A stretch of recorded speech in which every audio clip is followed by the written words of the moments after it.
Clara Hayes had never been one to take risks, preferring instead to plan every step of her life down to the minutest detail. Born in a modest neighborhood on the outskirts of a bustling metropolis, she developed an unwavering work ethic from a young age, delivering newspapers before dawn, volunteering on weekends, and working part-time through college. Yet despite her diligence, life had an uncanny way of throwing curveballs at her. On this particular evening, she was in a hurry to reach her new apartment, nothing more than a tiny studio in an old building with chipped walls and squeaking floors. It was all she could afford after losing her previous job. She refused to let her mood dampen. She was determined to find something better soon. The crisp autumn air carried the din of traffic and the scent of roasted chestnuts from a street vendor. Neon signs blinked overhead, promising everything from late-night meals to karaoke bars, while streams of people hurried along the sidewalks. Clara's mind was racing with thoughts of her finances. She had a second interview lined up for a receptionist position at a small marketing firm. It paid just enough to make ends meet. If she could secure that job, she might be able to breathe again.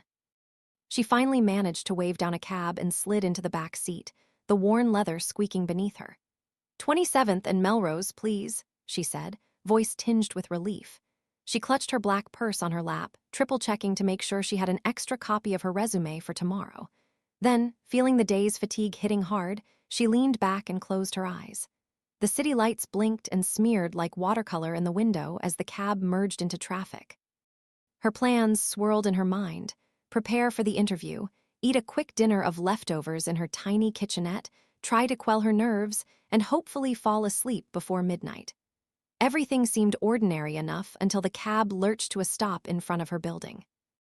"Miss, that'll be $13.50, the driver announced, somewhat impatient.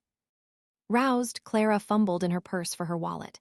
She found some bills tucked into a side pocket, paid the fare, and thanked the driver, trying not to let her exhaustion make her rude. The door clicked shut behind her as she rushed toward the entrance, rummaging for her keys.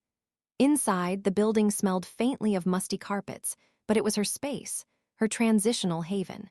She hurried up the flights of stairs, heart pounding from exertion, thinking only of collapsing onto her makeshift bed. What she didn't notice in that moment of stress and rush was that her black wallet, the one containing her ID, a faded photograph of her late grandmother, and the last $70 she had to her name, had slipped out and remained on the back seat of the taxi. By the time she reached her apartment door and flung her purse onto the chipped countertop, Clara was none the wiser. She woke up the next morning determined to shine in her interview. Her nerves felt like firecrackers in her stomach, but she pushed through as she selected her most professional, albeit worn, blazer. She took a final sip of instant coffee and jogged outside, not wanting to be late. Only when she arrived at the lobby of the marketing firm and was asked for her ID did the realization hit her. "Oh, I must have." She patted the pockets of her blazer, then tore through her purse with mounting panic. Nothing, her heart hammering in her chest, she offered the receptionist an apologetic look. "I'm so sorry, I must forgotten it. It'll only be a minute." Scrambling for composure, Clara explained her situation, and the sympathetic receptionist let her proceed to her meeting as long as she promised to bring proper ID if she were hired. But her anxiety wreaked havoc on her thoughts, and the interview felt like a blur. The moment she stepped out, Clara felt a sense of dread and frustration that overshadowed any relief. She'd lost her wallet. It was all she had: her ID, the precious photograph, the meager but vital cash. She mentally retraced her steps, concluding it must have slipped away in last night's cab ride. Meanwhile, across town, Theo Aldridge sat in the back seat of his sleek black town car, the city passing in a blur as he typed notes on his phone. He was the CEO of Aldridge Innovations, a cutting-edge tech conglomerate that had started from a single small venture in software solutions. Theo's expression carried a certain seriousness. A guarded tension clung to his shoulders no matter how many times people told him to relax. Building an empire at just 32 had taken every ounce of determination he possessed, and it left little room for personal connections or romantic entanglements. He had long ago learned that people wanted something from him: his money, his influence, his connections. So he hid behind a polished, courteous veneer, revealing little and relying on no one. He was reviewing an upcoming product pitch on his tablet when his driver, Alex, spoke. "Sir, you have a meeting with the legal team at noon, and then lunch with your father. Also, I found this on the back seat earlier." Alec reached over and offered a black wallet, worn at the edges. Theo looked up, setting his tablet aside. "A wallet?" "Yes, sir. I believe the previous passenger must have left it behind. The name on the ID is Clara Hayes. Should I hand it over to Lost and Found at the main office?" Theo took it, flipping it open. Inside was a driver's license with a photograph of a woman who appeared to be in her mid-20s. Her eyes were warm, and though the photo was obviously not meant to flatter, there was a subtle determination in her expression. Theo also spotted a small photograph, carefully tucked behind a transparent slot, an older woman smiling softly, probably a grandmother. The rest was $70 in small bills. No credit cards, no business cards, just a battered library card. Something tugged at Theo's heart that he couldn't quite define, a tiny stirring of empathy. "Alec, can you trace which cab she rode in or which route we did last night? If we can figure out the company, we might be able to call their central dispatch." "I'll see what I can do, sir." Theo nodded, quietly wondering if Miss Clara Hayes was in a desperate situation. $70 wasn't much, and the wallet itself looked like it had been through some hard times. He decided right then that if she couldn't be located easily, he would use the resources at his disposal to try to help. Normally, he avoided such personal entanglements, but a lost wallet with no credit cards and only a small sum of money felt like it might be important to her. He had a sense she needed it back urgently. Clara left the marketing firm's office with an uneasy knot in her stomach. The interview hadn't gone badly, but it hadn't gone particularly well either. She replayed every awkward pause and every stammered answer, cursing herself for letting her missing wallet overshadow her focus. She hopped onto a bus, far cheaper than a taxi, and continued her frantic search for any contact details for the cab company. A friend suggested posting on local social media groups, so she wrote a desperate post. "Lost wallet in a taxi last night. If anyone finds a black wallet with my ID, please let me know." She added her phone number, hopping against hope that someone would notice and respond. From there, she decided to check local taxi services. She borrowed a friend's laptop at a nearby cafe, scanning through lost and found websites. Nothing. The stress gnawed at her, but she refused to break down. Over the years, she had learned to control her emotions, to keep going no matter what. She sipped a cheap latte, ignoring the pang in her stomach, and held on to hope. Then again, some people seem to attract good fortune, like the ones who subscribe to this channel. Just saying. Anyway, back to the story. It wasn't until the late afternoon that she got a text from an unknown number. "Hello, this is Theo Aldridge. I believe I have your wallet. If this is Clara Hayes, please call me at your earliest convenience." Clara reread the message 3 times in astonishment. Who on earth was Theo Aldridge, and how did he get her number? Mind racing, she pressed call. A smooth, deep voice answered on the second ring. "Clara Hayes." "Yes, hi, you found my wallet?" she asked, voice trembling with relief. She was practically shaking, worried it could be some prank. "Yes, I did," he replied, his tone formal. "I believe you took a ride in one of my company vehicles last night, and it was left behind." A wave of relief washed over her so powerful she felt dizzy. "Oh my gosh, thank you so much, Mr. Aldridge. I've been worried sick. You have no idea how important that wallet is to me." "I can imagine," Theo said. For a moment, Clara thought she heard warmth in his voice, but she wasn't certain. "Where would you like to meet? I can have someone deliver it, or we can arrange something else." She hesitated, not wanting to trouble him, but also intensely curious about the man who had gone out of his way to track her down. "I can come pick it up if that's easier," she offered. He paused. "Well, if you're comfortable, I can meet you somewhere convenient for you, perhaps a coffee shop." "Sure," Clara said, figuring that a public location felt safe. They chose a small cafe near the financial district. He agreed to meet in half an hour, giving Clara just enough time to straighten herself up and hurry there on foot.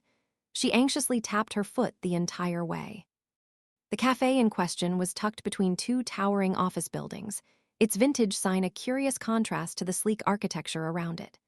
Theo arrived first, occupying a small table by the window. He looked every bit the polished businessman, a crisp tailored suit, an expensive watch on his wrist, and a bearing that suggested quiet confidence. Clara's immediate impression was that he had an aura of calm self-assurance that made her feel oddly flustered. She saw him glance at a photograph on his phone, presumably checking the ID, and then he looked up just as she approached. The corners of his mouth curved into a polite smile. "Miss Hayes, I presume." "Yes, Clara," she said quickly, cheeks warming. "Thank you again. You have no idea how relieved I am." Theo stood and handed her the wallet. Clara carefully opened it, checking to make sure everything was intact. The photograph of her grandmother was there, along with her ID and the bills. It felt like a mini miracle. "Everything's here," she breathed. "Thank you, really." He gestured for her to sit. "I ordered a latte, would you like one? Or some tea?" Touched by his courtesy, Clara nodded. "A latte would be great." She tucked her wallet safely into her purse, not wanting to let it out of her sight again. As she sat opposite him, her eyes flickered over his suit, noticing the subtle pattern in the charcoal fabric and the meticulous way it fit. She wasn't normally drawn to business suits and corporate types, but there was something about Theo that radiated warmth beneath his formal exterior, making her curious. He returned with her latte, and she took a grateful sip. The tension in her shoulders began to melt, replaced by gratitude and the faint stirring of attraction. "So, I guess you run a car service," she ventured, trying to fill the silence. Theo seemed momentarily amused. He didn't correct her assumption right away. "Something like that. We have a fleet of vehicles used for various purposes, business transport among them. I happen to notice your wallet left behind, and I know how stressful it can be to lose important documents." She offered him a self-conscious smile. "I'm sorry I had to put you through the trouble, and I never even realized there was a possibility it might have ended up in someone's personal car. I assumed it was a city taxi." He took a sip of black coffee, crossing one leg over the other with refined ease. "No trouble at all. I'm glad I found you." Clara couldn't help but notice the way he spoke, polite, a little reserved, but with the edges of something gentle in his voice. They spoke a bit more, exchanging niceties. She mentioned she was between jobs and had just come from an interview, while he alluded to company obligations that took up most of his schedule. They didn't dive deep into details, but the conversation felt unexpectedly comfortable. He glanced at his watch. "I have a meeting, but I'm glad to have returned your wallet." He stood, extending his hand. Clara rose and clasped it, noticing the warmth of his palm against hers. "If you need anything else, well, I assume all is in order now." "It is, thank you," Clara replied, her smile genuine. "I won't forget this kindness, Mr. Aldridge." He gave her a faint nod, then turned and left. Clara sank back into her chair, her pulse oddly unsteady. She knew nothing about him, really, aside from his name and the faint generosity that led him to locate her. Yet her imagination began to wander. Who exactly was Theo Aldridge? His presence felt bigger than just an average businessman. Over the next week, Clara anxiously awaited news about her interview.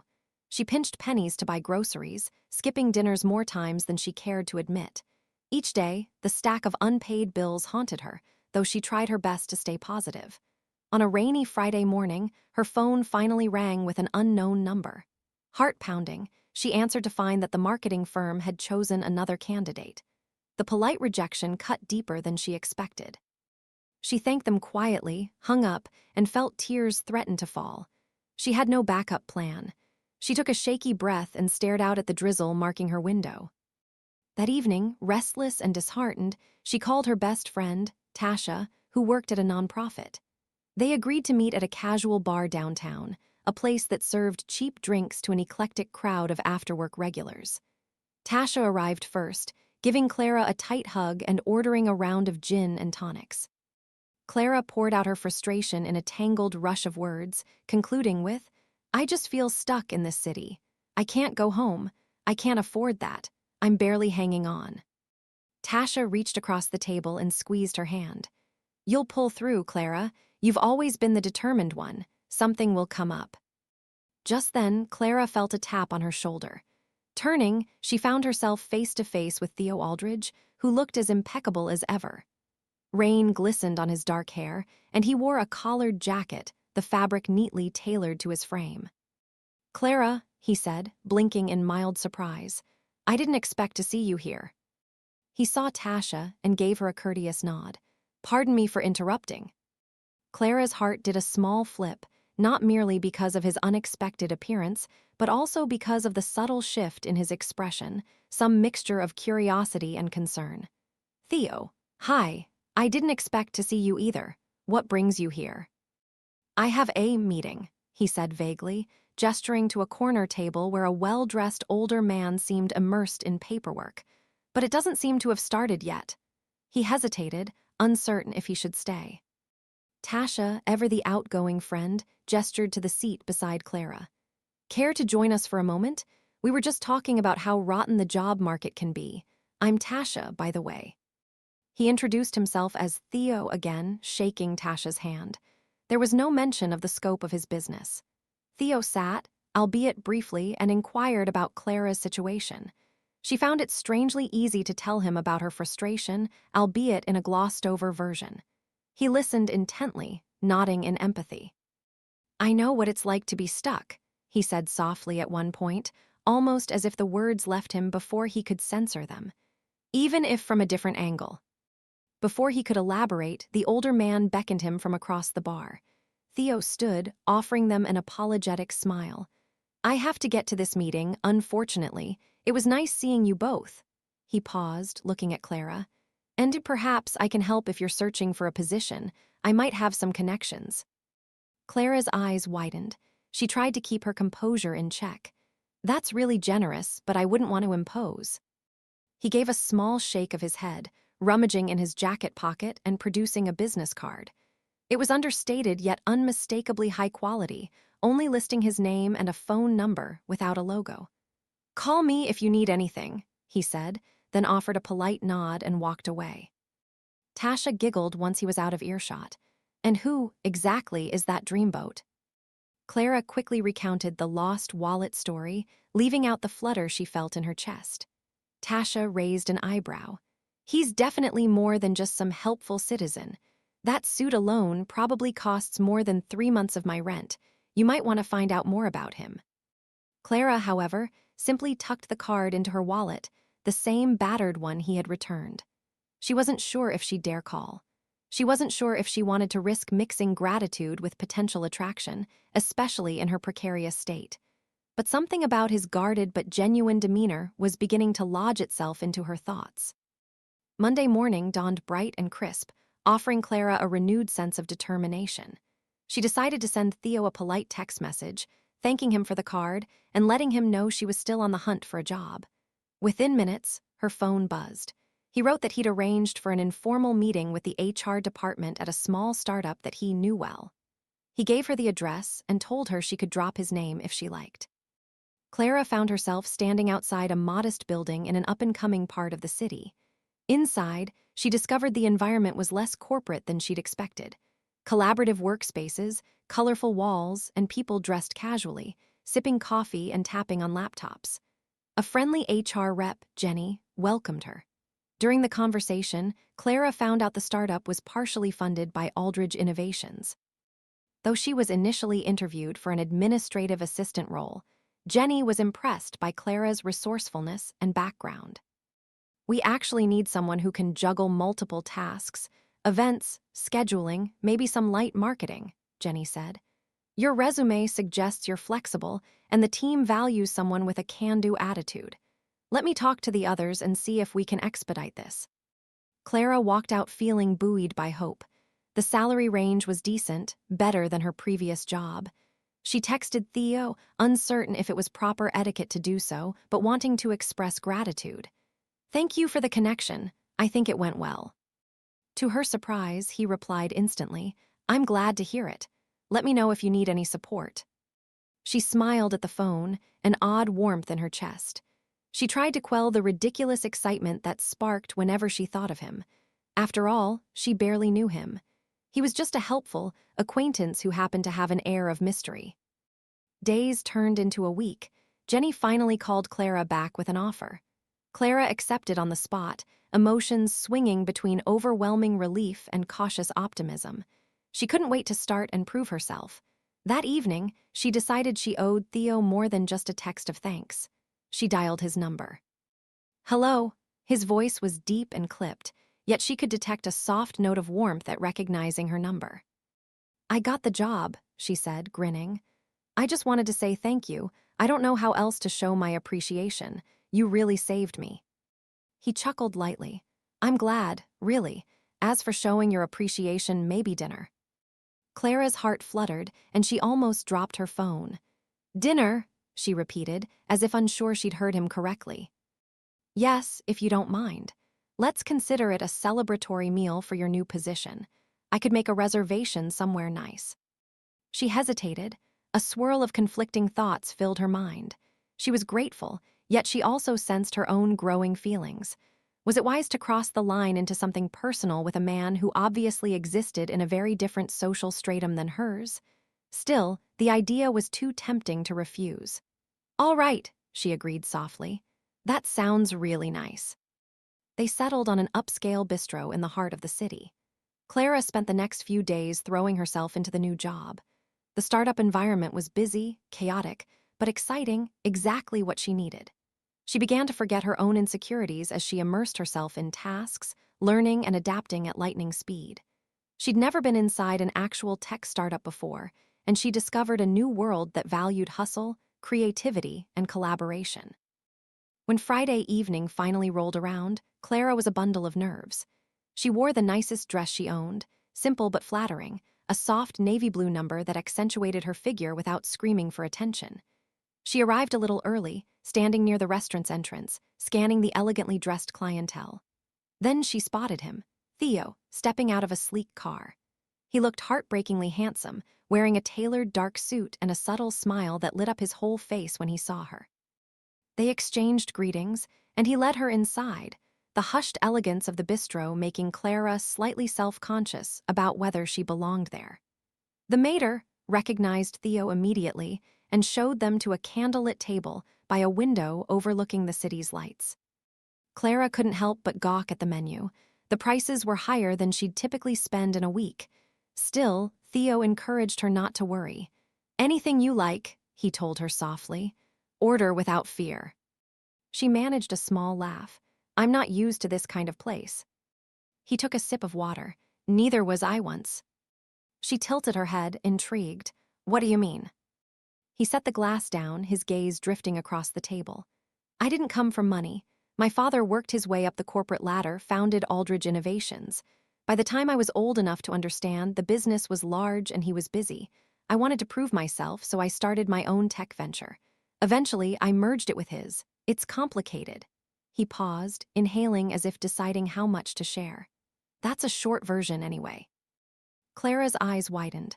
"Aldridge Innovations? You mean that huge tech conglomerate? That's you." He nodded, looking slightly self-conscious. "I suppose. That's my father's legacy, and I work as CEO now." Her cheeks heated. No wonder he wore tailored suits and had company vehicles at his disposal. The revelation felt monumental, and Clara couldn't hide her reaction. Part of her wanted to shrink, realizing how out of his league she was. Another part of her was stunned that he helped her so selflessly, never flaunting who he was. Wow," was all she managed. "I guess I should say thank you again. That's a big deal." He looked away, almost bashfully. "I've learned that the more people know about my position, the more they try to get something out of it. It's rare I have a normal conversation. The night I found your wallet, well, I just saw someone who needed it back." Warmth blossomed in Clara's chest, mingling with a strange vulnerability. He wasn't just a CEO. He was guarded, yes, but also a man who had learned mistrust the hard way. "I get it," she said gently. "Sometimes you don't know who to trust." Theo gave a small nod, and a delicate silence hung between them, broken only when the waiter arrived to take their orders. They selected a sumptuous meal, and though the conversation could have drifted into stilted politeness, it didn't. Instead, they found themselves laughing about random topics: the city's bizarre traffic patterns, the time Clara tried to cook a fancy meal and nearly set her stove on fire, the odd cast of characters they'd each met throughout their lives. With each passing minute, Clara felt more at ease. She observed Theo's face in the candlelight, noting the subtle changes in his expression, the faint crow's feet near his eyes when he smiled, and the way his posture relaxed as he leaned closer to her. She forgot her anxieties about the cost of the meal or the difference in their bank accounts. They simply were two people discovering a connection that felt real. After dinner, Theo insisted on driving her home, though she had planned to take the subway to save him the trouble. In the plush back seat of his car, they talked quietly. The city lights blurred past. Clara felt a quiet thrill in her veins. When they pulled up to her humble apartment building, Theo stepped out to walk her to the door. The lobby light flickered overhead. She turned to him, heart pounding. "Thank you for tonight," she said softly, her breath catching. "It meant a lot." Theo hesitated, eyes flickering down to her lips. For an instant, Clara wondered if he was about to kiss her. Instead, he took her hand in his, squeezed gently, and offered a tentative smile. "You're welcome. Good night, Clara." He left her with warmth coiling in her stomach, a burning question in her mind.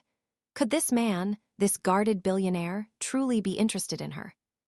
The next few weeks seemed to pass in a magical blur. Clara devoted herself to her new job with enthusiasm, quickly winning over her colleagues. She and Theo found pockets of time to see each other, quiet lunches at overlooked cafes, a stroll through an art gallery opening, even a Sunday morning run in the park that left them breathless and laughing. Their conversations deepened. Clara discovered that Theo's reticence wasn't aloofness, but a genuine fear of being used or betrayed. He, in turn, uncovered her tenacity, her deep-seated insecurities about money, and her yearning for a secure future. Yet their budding romance didn't exist in a vacuum. When Theo's father, Michael Aldridge, returned from a business trip, he summoned Theo to a private lunch at the Aldridge Innovations headquarters. Michael was an imposing figure in the corporate world, known for his commanding presence and high expectations. "I hear you've been detouring from your usual schedule," Michael remarked coolly as they dined in the executive suite. Theo arched an eyebrow, meaning. A hint of disapproval crossed Michael's face. "I've heard you're seeing someone not from our usual circles, and it's become a topic of gossip among the staff." Theo bristled. "I don't see how that's relevant to business." Michael set down his fork, meeting Theo's gaze. "When you're a public figure, your personal life becomes intertwined with the company's image. If she's just a casual dalliance, be discreet. If it's more, then you need to handle it properly. No surprises." Theo's face burned with indignation. "She's not a dalliance. I won't discuss this any further." Michael merely inclined his head in that practiced, patronizing manner that had always grated on Theo. "If you're serious about her, I hope she can handle our world. You know how it goes. People talk, and not always kindly." Theo left the lunch unsettled, a pang of worry nipping at him. He liked Clara, truly liked her. But his father was right that the corporate world, the business media, the elitist circles that orbited Aldridge Innovations, none of them were kind or gentle. He felt torn between wanting to protect Clara and not wanting to push her away. Meanwhile, Clara was none the wiser, blissfully ignorant of the swirling undercurrents within Theo's family and business empire. She only noticed Theo seemed a bit tense at their next meeting, a quiet dinner at her apartment, where she cooked spaghetti in a kitchen so small they could barely avoid brushing against each other. He seemed distant, so she nudged him gently, teasing him into conversation. Midway through dinner, he broke down and told her about Michael's disapproval. Clara's stomach tightened. She set her fork down, heart pounding. I understand where he's coming from," she said carefully, trying not to show how wounded she felt. "But I'm not after your money. The only reason we even connected was because you found my wallet. And you helped me get a job, yes, but I intend to earn my way." Theo reached for her hand, eyes serious. "I know that, but my father and the people around me, they have a way of making everything complicated. If we choose to be together, you'll be scrutinized. They might say hurtful things." She looked at him, her chest constricting with mixed emotions. Could she handle it, truly? The idea of tabloids or corporate sharks whispering behind her back was terrifying. Yet the intensity in Theo's gaze told her he needed someone he could trust, who would stand by him for who he was inside. Slowly, she squeezed his hand back. "I'm not scared of them," she whispered, "as long as you're by my side. But I need to know you're not going to shut me out." His throat worked, and then he leaned forward, capturing her lips in a soft, lingering kiss that tasted of hope and tangled emotions. "I won't shut you out," he murmured against her mouth. "I promise." What neither of them counted on was a rumor that started circulating among the startup employees where Clara worked, that she had an in with Aldridge Innovations. One coworker, envious of the quick rapport Clara had built, casually mentioned that she must be sleeping with someone high up to get her foot in the door. It was an ugly insinuation, whispered in the break room, but it reached Clara's ears. Although most of her colleagues dismissed it as petty jealousy, Clara felt a rush of shame and rage. She had prided herself on her work ethic, on never taking shortcuts. She confronted the coworker, and the argument escalated. Though she tried to keep her composure, the tension boiled over, culminating in raised voices. Human resources had to step in, and Clara left work that day feeling humiliated. Her phone buzzed with messages from Tasha, encouraging her to brush off the gossip, but Clara's eyes stung with tears. She thought she could handle negativity, but the insinuation that she'd used Theo's influence to get ahead cut deep. That evening, Theo found her packing her apartment, furious tears threatening to spill. He gathered her in his arms, pressing his lips to the top of her head.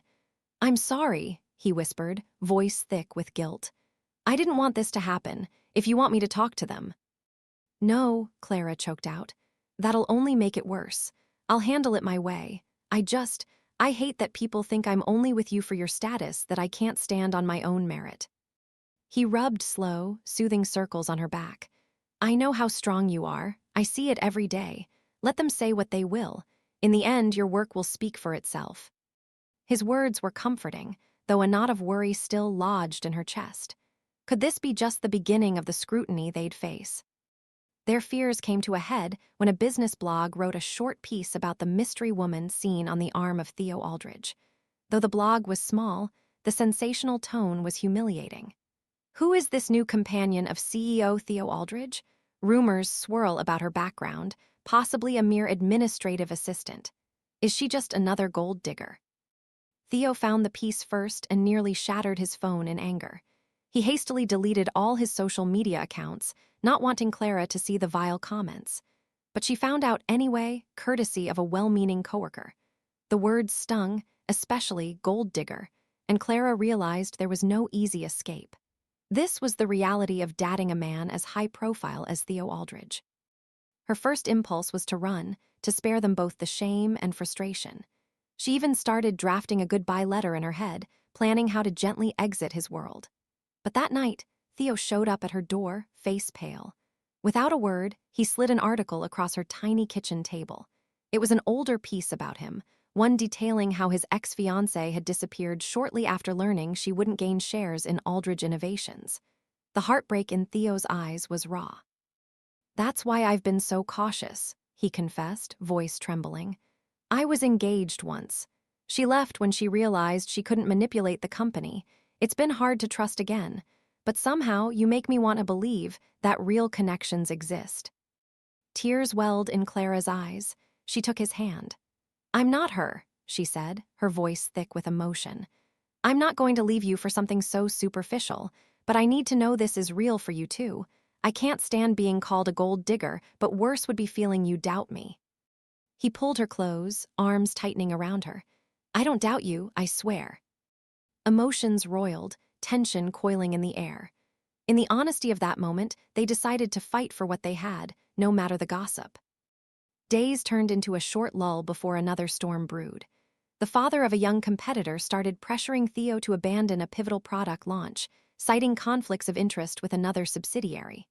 Suddenly, board members bickered about alliances.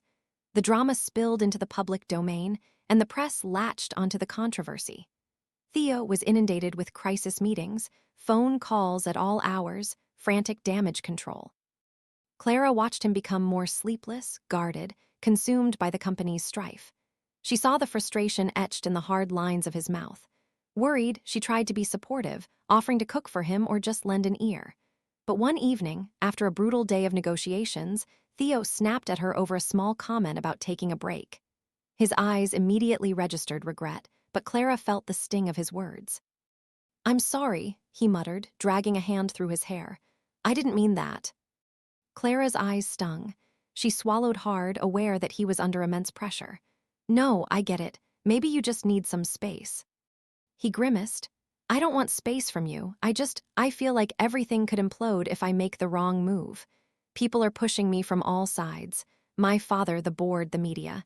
And I keep thinking, what if I lose you in the process? She stepped closer, placing a hand on his cheek. You won't, not unless you drive me away by accident. She gave him a soft, reassuring kiss. He melted into it, tension easing from his shoulders. The moment was a turning point. Theo began to confide in her more, telling her about the high-stakes decisions he had to make. Their closeness grew in the crucible of corporate turbulence, forging an unspoken pact that neither wanted to walk away. Then, the meltdown. On an afternoon when Clara was in the middle of setting up an event for her startup, she received a frantic call from Tasha. Clara, I just saw some nasty stuff online. They're calling you all sorts of names for a reason I can't figure out, something about your new job being a front. Shaken, Clara skimmed a few tabloids. A vile piece claimed that sources said she was a kept woman, employed at a startup funded by Theo, painting her as a cunning manipulator. The more she read, the more nauseous she felt. She quietly slipped out of the office, not wanting to break down in front of her coworkers. As she rushed to find some privacy, she nearly collided with Jenny, the HR rep, who ushered Clara into an empty conference room. Hey, I saw that garbage online, Jenny said, giving her a sympathetic look. Management knows it's nonsense. We're behind you. Clara blinked tears away. Thank you, it's just overwhelming. Take the day off if you need it, Jenny suggested kindly. We understand. Clara was about to agree when her phone vibrated, Theo calling. She answered with a shaky breath. Hi. I saw it, he said grimly. Don't read any more of it, none of it's true. She forced a sad laugh. I know that, but it still hurts. He hesitated, voice laced with concern. Let's get out of here for the weekend. Somewhere quiet. Will you come with me? She nodded, tears slipping down her cheeks. Yes, she whispered. Please. They escaped the city to a secluded lake house owned by one of Theo's confidants. It was a 4-hour drive, during which they barely spoke, each lost in silent reflection.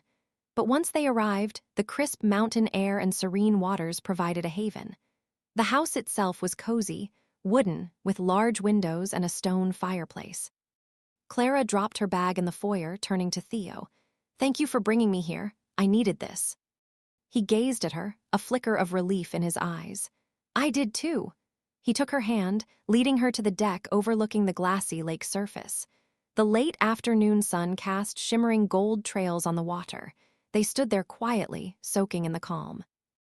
Gradually, the thick emotional tension cracked open, replaced by a gentle closeness. They took a small boat out onto the lake, drifting lazily. Clara trailed her fingers in the water, watching ripples spread across the surface. Theo set aside his phone, ignoring the dozens of messages and calls. For the first time in ages, he let himself breathe. The hum of anxious energy that usually surrounded him dulled. That night, they built a small fire in the fireplace and opened a bottle of wine. Flickering shadows danced on the wooden walls as they sat together on a plush couch.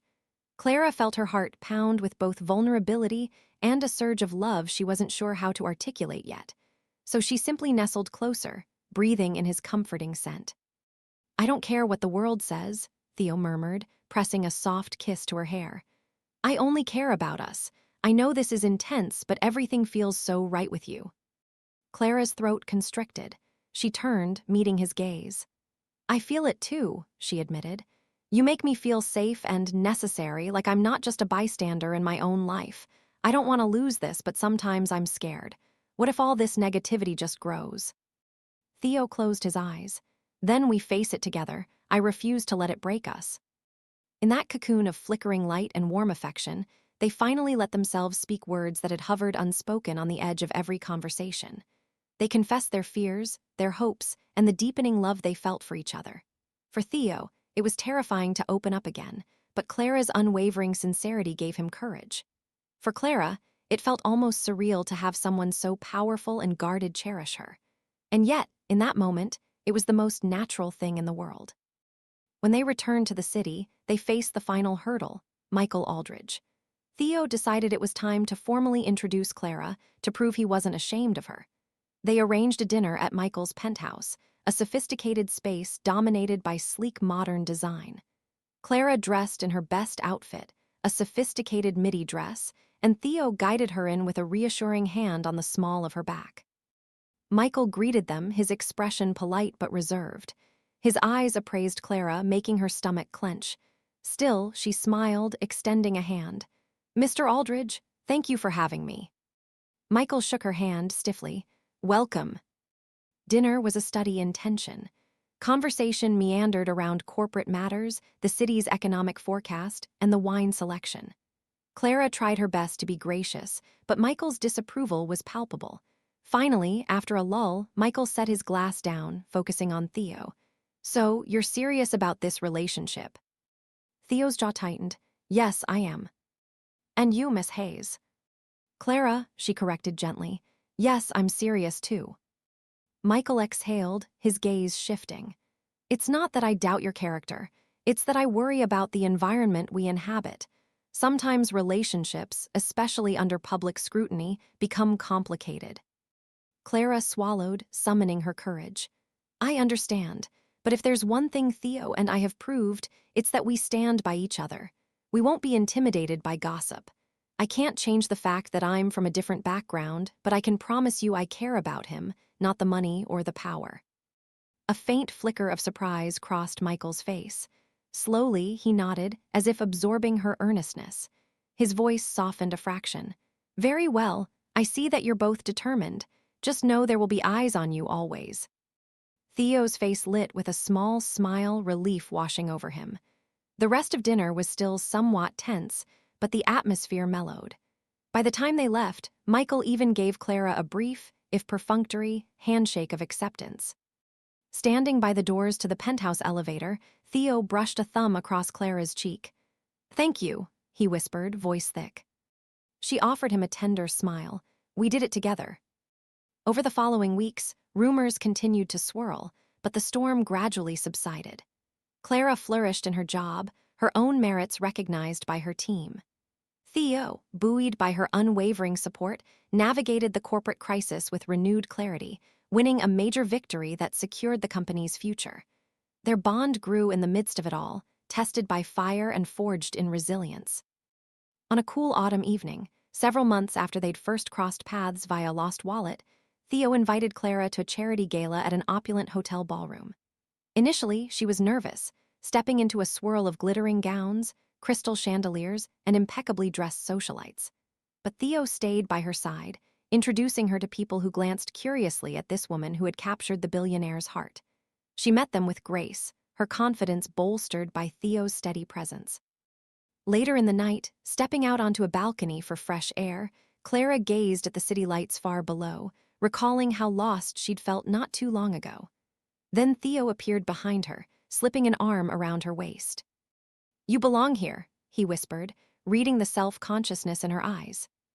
She turned to face him, eyes shining. "Only because you believed in me." He shook his head. "Because you believed in yourself." With that, he pulled her close. They danced on the balcony, the muffled music from inside drifting through the open door. In that quiet, starlit moment, Theo leaned in and said, "I love you, Clara." The words were simple but brimming with everything he'd held back for so long. Clara's eyes welled. "I love you too. You're the most unexpected thing that's ever happened to me, and I wouldn't trade it for anything." There, under the moonlight, they sealed their confession with a kiss that tasted of hope, trust, and the promise of the life they would continue to build, side by side. They might have come from different worlds, but in each other, they found the kind of belonging that money and status couldn't buy. A spark of love that had started with a lost wallet in a taxi and led to a quiet vow that neither of them would ever be lost again.